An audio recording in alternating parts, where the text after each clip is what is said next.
Le moment où mon ex a regardé le juge droit dans les yeux et a dit « Elle est instable.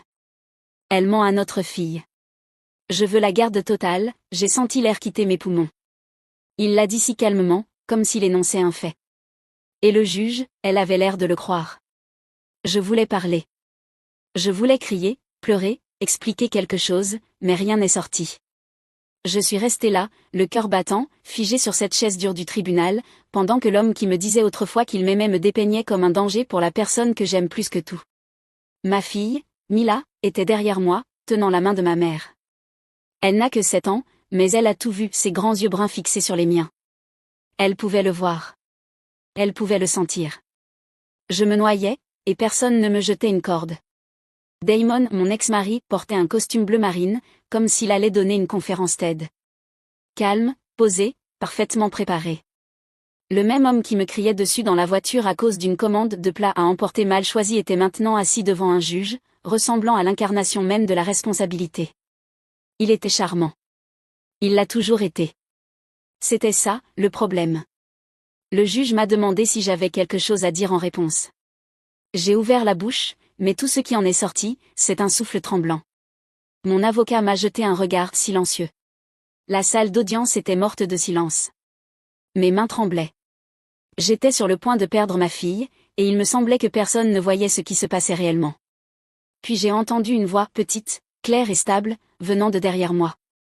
Votre honneur, j'ai apporté une vidéo du téléphone de papa. Je pense que vous devriez la voir. Tout s'est arrêté. La galerie s'est tournée. Le greffier semblait confus. Le visage de Damon s'est vidé de sa couleur. Et pour la première fois ce matin-là, le juge Harmon avait l'air surprise. Mila s'est levée, tenant toujours sa tablette scolaire rose dans ses mains. Elle ne pleurait pas. Elle n'avait pas peur. Elle semblait plus courageuse que je ne l'avais jamais vue. Elle a marché jusqu'à l'avant, passant devant les bancs en bois, devant l'homme qui essayait de me l'arracher, et a tendu la tablette au juge. Je ne savais même pas qu'elle l'avait avec elle. Je ne savais pas ce qu'elle avait enregistré. Je ne savais même pas qu'elle savait comment enregistrer sur le téléphone de Damon. Mais je savais que quelque chose venait de changer. Le juge a pris la tablette. « Qu'est-ce que c'est ?» a-t-elle demandé. La voix de Mila était douce mais confiante. « C'est de le week-end dernier. Papa a dit ces choses quand je devais être endormie. Mais je ne l'étais pas. Je l'ai entendu, et il était vraiment en colère. Et je me suis dit, si vous ne croyez pas maman, peut-être que vous le croiriez lui. Mon cœur s'est fissuré. Ma fille avait fait ce que je ne pouvais pas faire. Elle s'est levée. Elle a dit la vérité. Et soudain, la salle d'audience, l'endroit où je me sentais la plus petite, était à elle. Avant la salle d'audience, avant le costume et le silence et les yeux froids du juge, avant la vidéo, il n'y avait que nous, moi et Mila. Notre appartement n'était pas grand. Il avait 2 chambres, une salle de bain, et le genre de plancher grinçant qui gérait chaque fois que vous les traversiez après 22 heures. Mais Mila n'y voyait pas d'inconvénient. Elle l'adorait. Elle l'appelait notre nid. Elle disait que les rideaux roses de sa chambre lui donnaient l'impression d'être à l'intérieur d'un nuage de barbe à papa. La plupart des nuits, elle s'allongeait sur son lit avec son pingouin en peluche, Pépère, et me demandait de lire 2 histoires au lieu d'une. Je disais toujours oui. Je travaillais de chez moi comme designer graphique freelance, ce qui payait juste assez pour nous maintenir à flot. Ma mère, Caroline, vivait à quelques rues d'ici et m'aidait à garder Mila quand j'avais des délais. C'est le genre de maman qui ne dit pas toujours la chose juste, mais qui est toujours là. Elle apportait des lasagnes sans prévenir, frottait ma salle de bain quand je ne regardais pas, et me disait « Tu fais mieux que tu ne le penses, Aria ». Et pendant un moment, je l'ai cru. Mila avait 7 ans, intelligente, douce et observatrice d'une manière qui mettait les adultes mal à l'aise. Elle posait des questions qui vous faisaient réfléchir à 2 fois avant de mentir. Une fois, elle m'a surprise en train de pleurer dans la cuisine tard dans la nuit et n'a rien dit. Elle a simplement apporté sa couverture et me l'a enroulée autour des épaules. C'était le genre d'enfant qu'elle était. Notre activité préférée était le bocal à vérité. Je l'avais commencé lorsque Damon et moi nous sommes séparés. Je lui avais dit que chaque fois qu'elle avait une question ou voulait parler de quelque chose de confus ou effrayant, elle pouvait l'écrire et le mettre dans le bocal. Chaque soir, nous lisions une note ensemble. Certaines étaient ridicules, pourquoi les gens ronflent ? D'autres touchaient profondément, papa va-t-il arrêter de m'aimer si je reste avec toi ? Je lui disais la vérité. Toujours. Peu importe à quel point cela faisait mal. Le divorce n'avait pas été propre. Damon voulait le contrôle plus que la garde. Il avait accepté la garde partagée sur le papier, mais en pratique, il en voulait plus. Il remettait en question chaque décision parentale que je prenais, critiquait ce que je lui donnais à manger, se plaignait si je la prenais 2 minutes en retard. Et pendant ces week-ends, Mila revenait à la maison renfermée et silencieuse. Parfois, elle ne me parlait pas du tout jusqu'à mardi. J'en ai parlé au tribunal, mais Damon savait comment se présenter. Il était un ancien athlète universitaire devenu cadre commercial, le genre de personne qui faisait rire les gens et se souvenait de tous les noms. Il portait la confiance comme une deuxième peau. En public, il n'était que sourire. En privé, il pouvait éclater à cause d'un jus renversé ou d'un chargeur manquant. Je tenais un carnet. Je documentais tout. Email. Messages. J'avais un dossier rempli de textos où il m'accusait d'être instable, où il m'insultait de noms qu'aucun enfant ne devrait entendre de la part de son père à propos de sa mère. Mais je ne les ai jamais montrés à Mila. Je pensais la protéger. Une nuit, après un dépose particulièrement tendu, Mila m'a demandé si j'avais peur près de papa. J'ai hésité. Elle regardait son bol de céréales et a dit, « Moi, je le suis. » Mais je crois que je ne suis pas censée dire ça. Cette nuit-là, je n'ai pas pu dormir. Je fixais le plafond en me demandant si j'avais échoué en tant que mère, en ne me battant pas assez, en essayant trop de maintenir la paix. Quelques semaines plus tard, Damon a demandé la garde exclusive. Il disait que je nuisais émotionnellement à Mila, que je lui mentais à propos de lui, que je ne pouvais pas offrir de stabilité.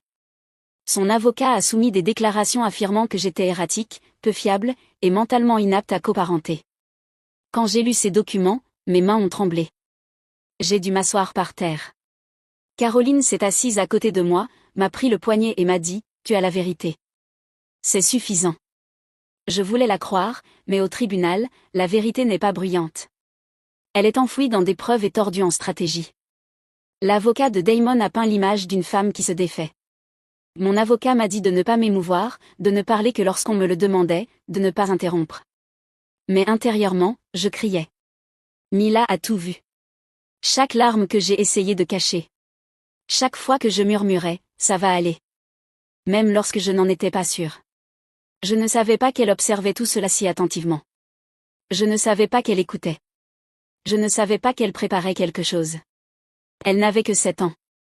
Mais d'une manière ou d'une autre, elle comprenait ce que nous n'avions pas dit à voix haute. Elle savait que la vérité comptait, et elle savait que le tribunal devait la voir par lui-même.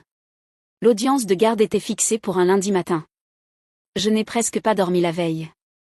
Mila s'était endormie en serrant Pépère, son pingouin en peluche, et je suis restée assise à côté de son lit jusqu'à l'aube, juste à la regarder. Ma poitrine était lourde, comme si quelque chose m'écrasait. Je savais que ce n'était pas qu'une affaire juridique. C'était un combat pour sa vie telle qu'elle la connaissait. Pour la seule chose dans laquelle j'avais mis chaque part de moi-même pour la protéger. Ce matin-là, ma mère est venue avec nous. Elle portait son foulard d'église, celui en soie qu'elle ne sortait que lorsqu'elle avait besoin de courage. Je pense qu'elle savait que je n'avais plus grand-chose en moi. Mila portait une robe bleue avec des tournesols et avait glissé sa tablette scolaire dans son sac à dos, comme elle le faisait toujours. Elle n'a pas beaucoup parlé dans la voiture. Elle regardait simplement par la fenêtre en fredonnant un air que je ne reconnaissais pas. Quand nous sommes arrivés au tribunal, Damon était déjà là. Il portait le même costume bleu marine qu'il avait mis lors de notre dîner de répétition de mariage. Mais cette fois, il n'y avait aucune chaleur derrière son sourire, juste du calcul. Son avocat se tenait à ses côtés, un bloc-notes à la main, parfaitement soigné, parlant à voix basse comme si tout était préparé. Damon s'est tourné vers moi, puis vers Ma. Il a souri et fait un signe de la main comme si de rien n'était. Mila n'a pas répondu. La salle d'audience ressemblait à une scène. Tout était poli et froid. Mon nom figurait sur le registre. Celui de Damon aussi. Mais la personne jugée n'était pas seulement moi. C'était la version de moi qu'il avait créée sur papier. Lorsque le juge Harmon est entré, la salle est tombée dans un silence tendu. Elle était grande, d'âge moyen, et ne perdait pas de temps. Elle a regardé directement l'avocat de Damon et a dit, « Vous pouvez commencer. » Son avocat a immédiatement commencé à peindre l'image. Il a décrit Damon comme un père stable. Il a parlé de son travail constant, de sa maison propre, de ses efforts pour protéger Ma de l'imprévisibilité émotionnelle d'Aria. Il a présenté des textos entre Damon et moi, pris complètement hors de contexte. Dans l'un d'eux, je disais à Damon que j'étais accablée et épuisée. Il a transformé cela en preuve de mon instabilité mentale. Dans un autre, je lui demandais de ne pas élever la voix près de moi. Cela a été interprété comme une accusation selon laquelle j'étais contrôlante et manipulatrice. Je suis restée là, pendant que celui avec qui j'avais partagé ma vie transformait tout ce que j'avais dit en munitions. Damon a ajouté sa propre voix lorsqu'on lui a demandé.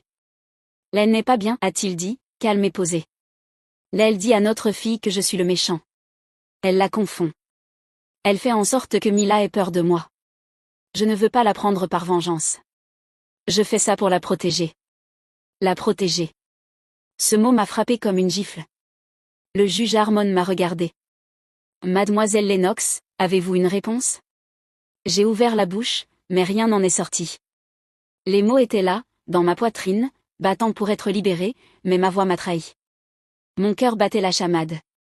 Ma langue semblait lourde. Tout ce que je pouvais faire, c'était regarder Mila, qui était assise derrière moi, ses petites jambes balançant au bout du banc. Elle m'a jeté un regard que je n'oublierai jamais, inquiète mais pas effrayée. Mon avocat a toussé et a proposé une réponse faible concernant ma résilience émotionnelle et la façon dont le stress fait partie du quotidien de la parentalité seule. Cela n'a pas suffi. Ça ne grattait même pas la surface de ce qui se passait réellement. Personne n'a mentionné le moment où Damon m'a insulté au téléphone pendant que Mila était dans la pièce. Personne n'a demandé pourquoi Mila avait recommencé à faire pipi au lit après ses week-ends chez lui. Rien de tout ça n'a fait partie de leur version de l'histoire.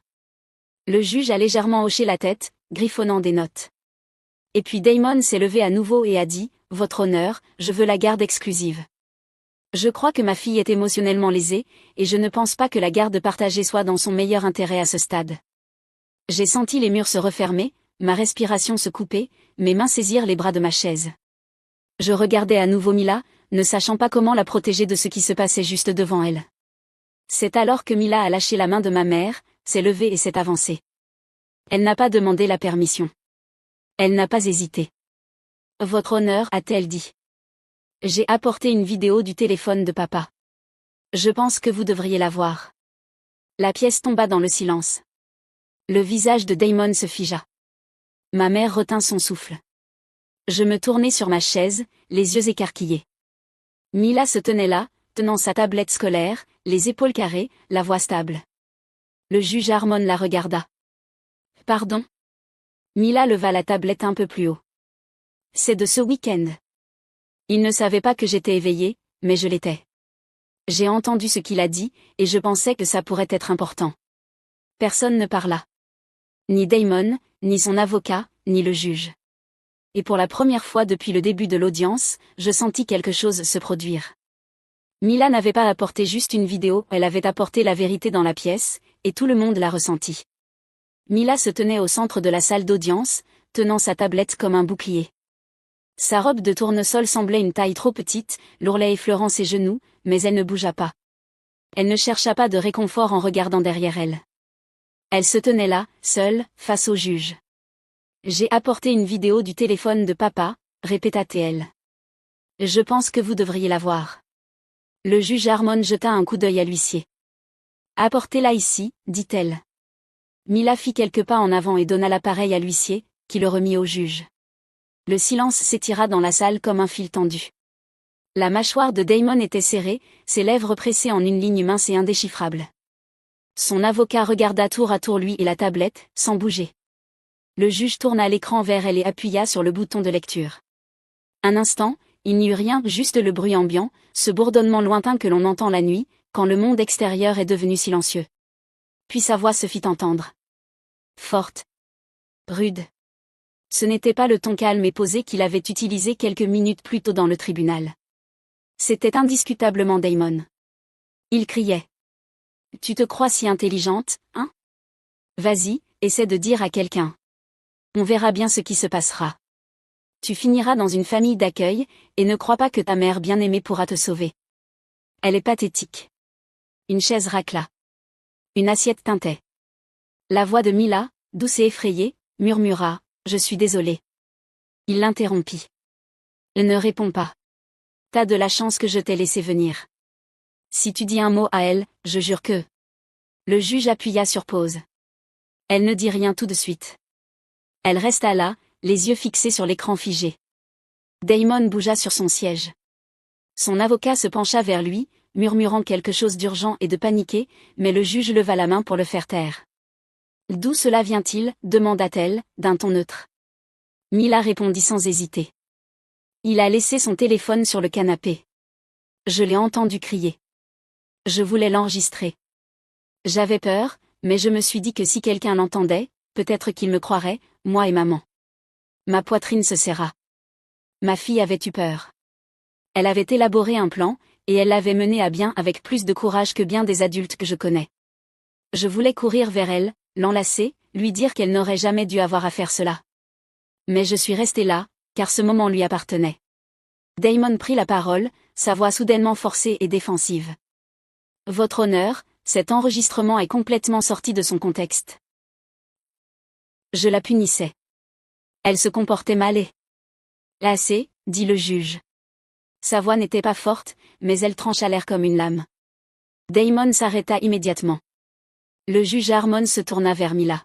« Merci d'avoir été courageuse, dit-elle. Vous pouvez retourner à votre siège. » Mila hocha la tête et retourna en marchant, c'est pas plus lent maintenant, le poids du moment commençant à se faire sentir dans ses épaules. Ma mère la prit dans ses bras et la serra contre elle. Le juge me regarda. « Mademoiselle Lennox, avez-vous quelque chose à ajouter ?» Cette fois, je trouvai ma voix. « Non, votre honneur. Je pense que ma fille a tout dit. » Le juge hocha la tête une fois, puis se recoucha dans sa chaise. Elle ferma les yeux un instant, puis les ouvrit et regarda à travers la salle d'audience. À la lumière de cette preuve, je demande une révision immédiate de toutes les dispositions de garde. En attendant cette révision, la garde provisoire complète sera accordée à mademoiselle Lennox. Visite supervisée seulement pour monsieur Blake. Huissier, veuillez escorter monsieur Blake hors de la salle d'audience jusqu'à nouvel ordre. Damon se leva, stupéfait. Vous n'êtes pas sérieux. Monsieur, dit l'huissier en s'avançant. On aurait dit qu'il voulait argumenter, mais Damon se tourna et sortit, son avocat courant derrière lui. La salle d'audience se vida lentement après cela, mais nous restâmes assises. Mila était silencieuse, la tête posée sur l'épaule de ma mère.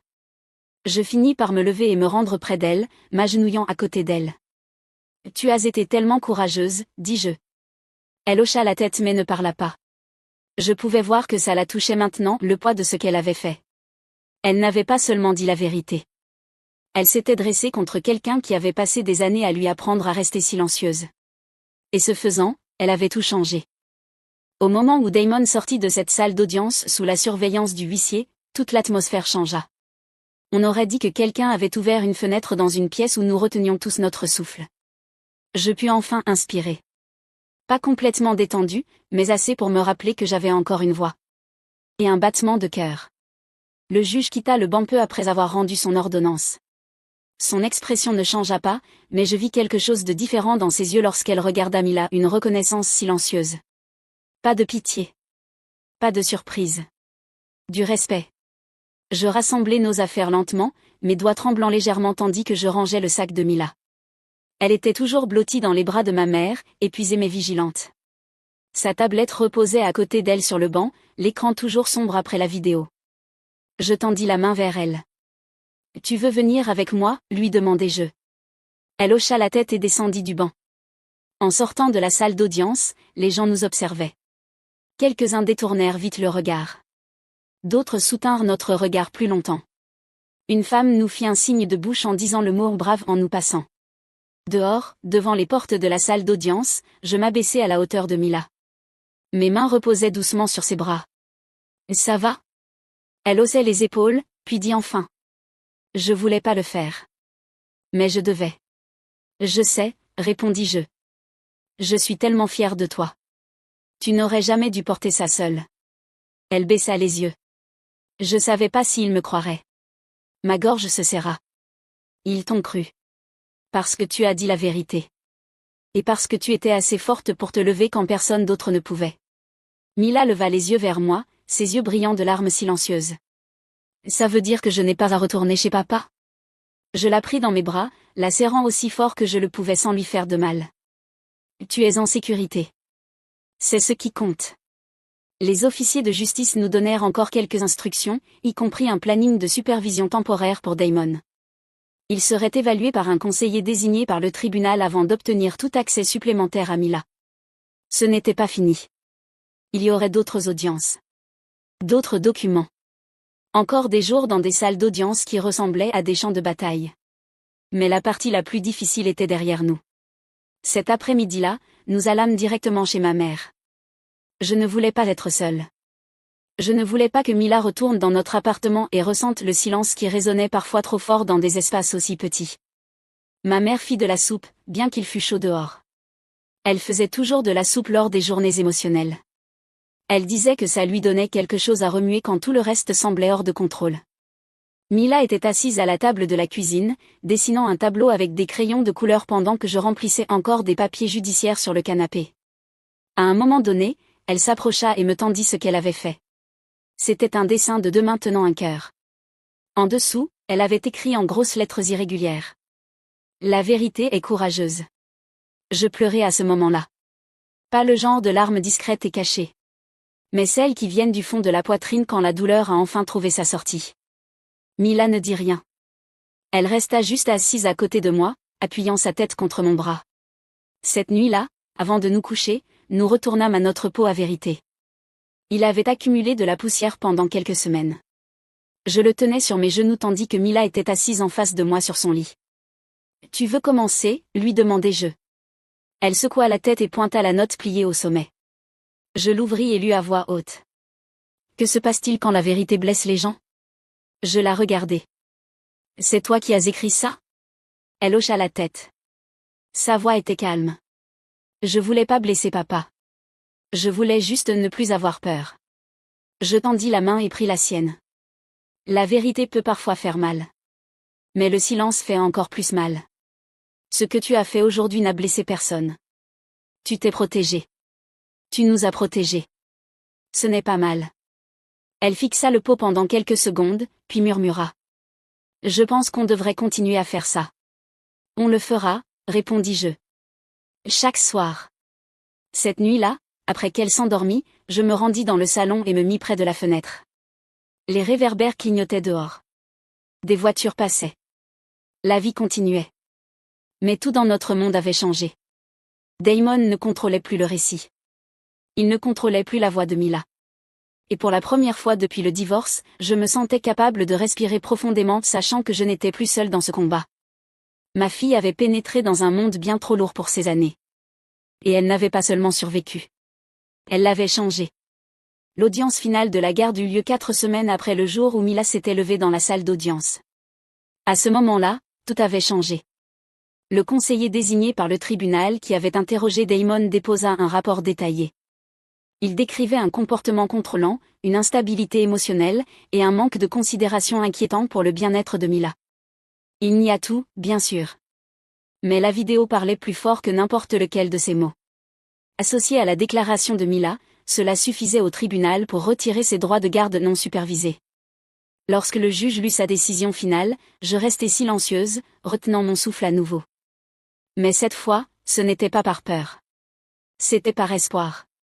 La garde physique et légale totale fut accordée à moi.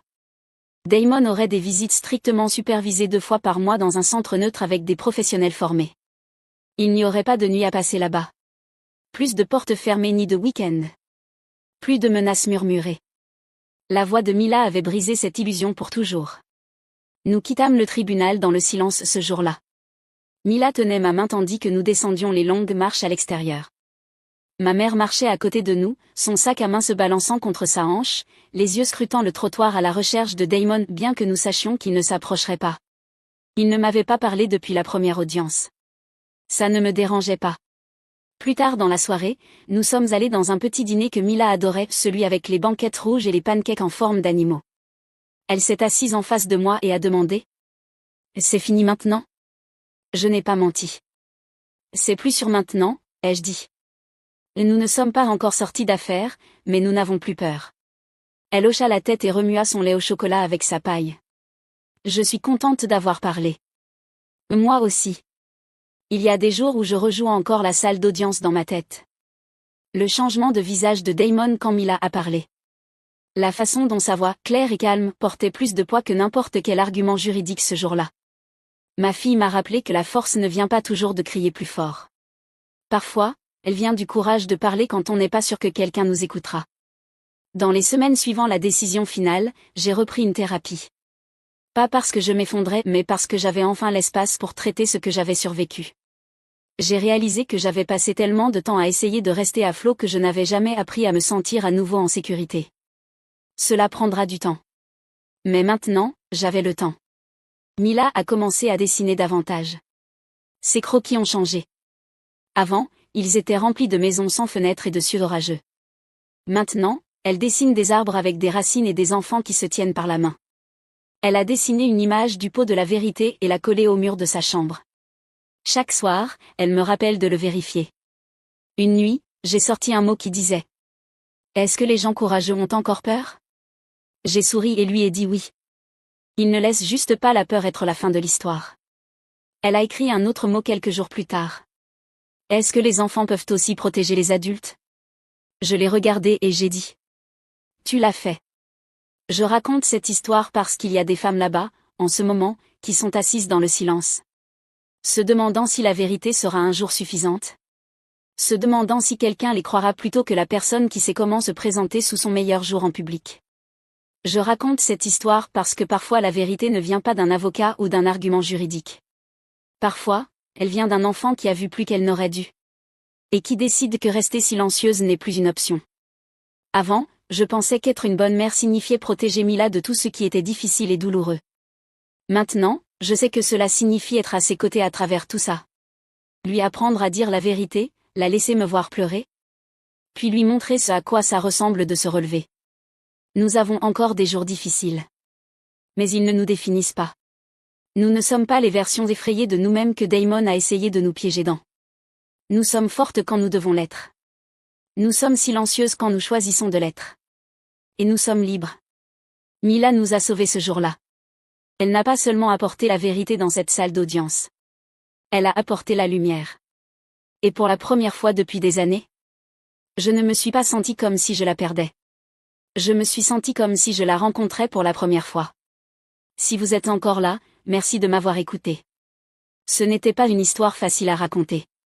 Mais je crois que des histoires comme celle-ci doivent être racontées.